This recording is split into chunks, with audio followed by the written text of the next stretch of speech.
Allez, salut à tous, c'est Maxime Galland et on se retrouve aujourd'hui pour une nouvelle vidéo sur la forge.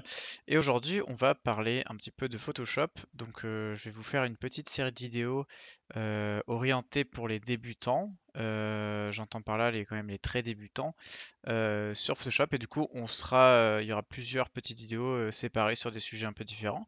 Dans celle-ci, on va un peu faire rapidement un tour de l'interface, voir vraiment les bases. Puis après, on ira sur des choses un peu plus avancées, peut-être les effets de calque, la galerie des filtres, ou voilà d'autres outils comme ça vachement essentiels de Photoshop.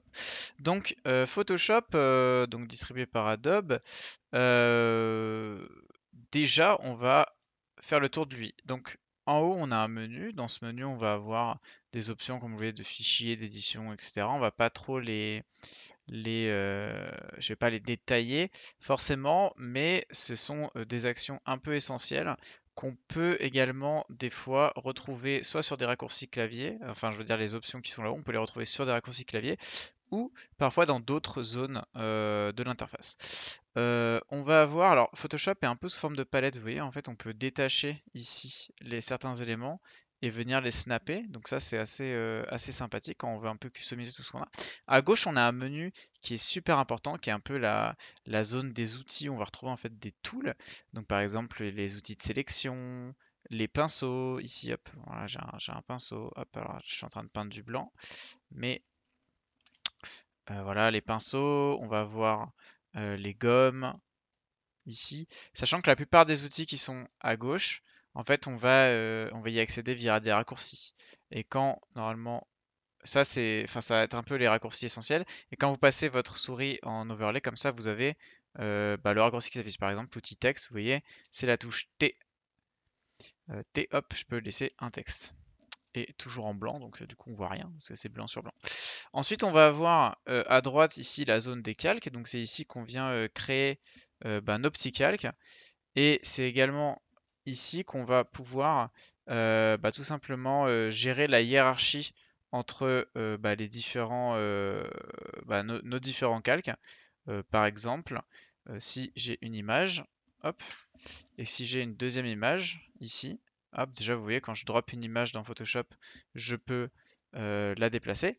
Mais surtout, je vais pouvoir, en fait, vous voyez, si j'inverse la hiérarchie, donc par exemple que je prends un calque et que je le mets par-dessus un autre calque, hop, on voit toujours le calque qui est le plus haut dans la hiérarchie au premier plan. Vous voyez, le calque ici qui est au second plan, enfin en deuxième, il est derrière. Et le fond, lui, est encore derrière. Donc ça, c'est une notion assez simple à comprendre et qui est essentielle dans Photoshop, qui va nous permettre en fait de faire des effets vraiment de layer, enfin layer c'est calque en anglais, mais voilà de superposition. Vraiment essentiel, c'est la base de la base de Photoshop. C'est également ici, dans ce petit menu, qui d'ailleurs vous pouvez manipuler, vous voyez, de la sorte, ici pour l'agrandir ou pas, ou quoi, qu'on va pouvoir, par exemple, verrouiller un calque pour ne pas pouvoir interagir avec, qu'on va pouvoir aussi dupliquer un calque. Vous voyez, en bas, là j'ai un petit menu qu'on découvrira dans une autre vidéo, mais où il y a les FX, il y a les masques, il y a les calques d'effets. Mais vous voyez, par exemple, si ici je prends et que je viens apporter mon calque sur le petit plus, ça va le dupliquer. Et du coup, je me retrouve avec deux fois l'image. Et à l'inverse, vous voyez la petite poubelle ici, ça va supprimer. Je peux aussi directement cliquer. Hop là. Pour pouvoir revenir en arrière quand par exemple on a fait des opérations, si là je veux revenir sur mes décisions, je peux faire CTRL Z, CTRL Z, CTRL Z, et ça va revenir en arrière, comme sur beaucoup de logiciels. Sur certaines versions de Photoshop, attention, CTRL Z des fois ne va renverser que la première action. Des fois il va falloir faire CTRL ALT Z, mais ça dépend des versions de Photoshop. En l'occurrence sur la dernière CC, à l'heure où je parle on est le 18 octobre 2020, CTRL Z est suffisant. Qu'est-ce qu'on va avoir? Alors ici on a des petites palettes d'outils, par exemple les couleurs, les nuanciers, les dégradés. On va avoir par exemple si on est sur l'outil texte, hop, par exemple là je vais créer un petit texte. On peut avoir, en fait vous voyez en haut dans le menu, vous avez un menu plus ou moins vraiment contextuel qui va en fonction de ce sur quoi vous cliquez, se changer en fait. Par exemple vous voyez, là j'ai créé un texte, donc là petit zoom avec Alt molette, hop. Je peux également faire barre d'espace et cliquer gauche quand je suis suffisamment zoomé pour me déplacer dans la composition. Hop. Alt molette, je recule.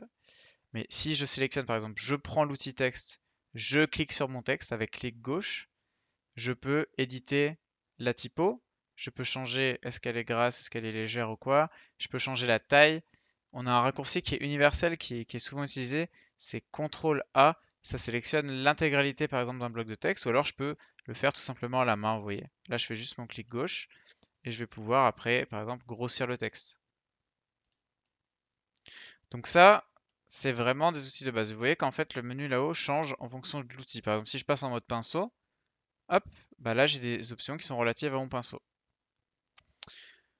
Donc c'est vraiment comme ça. Alors on va voir également dans cette vidéo comment par exemple créer un nouveau document. On va pouvoir faire fichier, ici, nouveau, et on va pouvoir choisir grâce à ce menu des templates de base par exemple.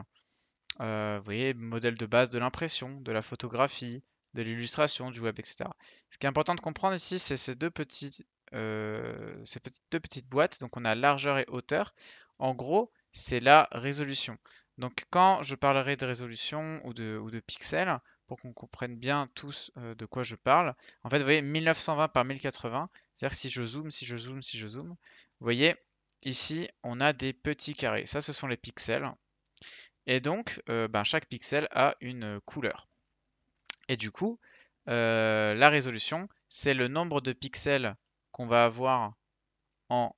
Hop, je vais prendre un pinceau noir, ou en rouge même, on verra bien comme ça. Hop, petit rouge. C'est le nombre de pixels qu'on a en hauteur et le nombre de pixels qu'on a en largeur. Et donc là, on avait dit que c'était 1900 par 1080. Donc j'ai 1080 pixels de hauteur sur 1920 pixels, hop ici, 1920 pixels de largeur. Et ça, donc en fait, en fonction des formats que vous allez choisir, par exemple, si on crée un format d'impression A4, ben, on peut afficher la largeur et la hauteur en millimètres ou aussi en pixels. Et donc, en fonction de ce sur quoi vous travaillez, c'est vous qui allez choisir quelle résolution.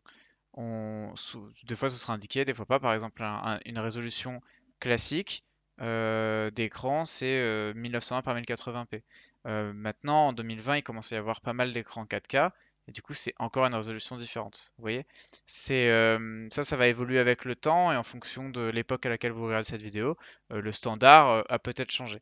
Par contre, sur l'impression A4, A3, A2, A0, ça, a priori, ça ne change pas trop, ou du moins c'est pas trop près de changer. Ici, on a un petit onglet qui s'appelle résolution. C'est le nombre de pixels par pouce. En gros, c'est une sorte de définition de l'image. Par exemple, pour l'impression, on va souvent préférer avoir du 300 pixels par pouce, alors que pour du web, on va plutôt mettre du 72. Donc là, encore une fois, c'est du détail, mais ça dépend de pourquoi est-ce que vous créez des images. Donc là, on a vraiment vu la base, un peu les calques, un peu qu'est-ce que c'est une image, qu'est-ce que c'est une résolution, les menus. Et dans les vidéos suivantes, on va rentrer plus en détail sur certains aspects de Photoshop.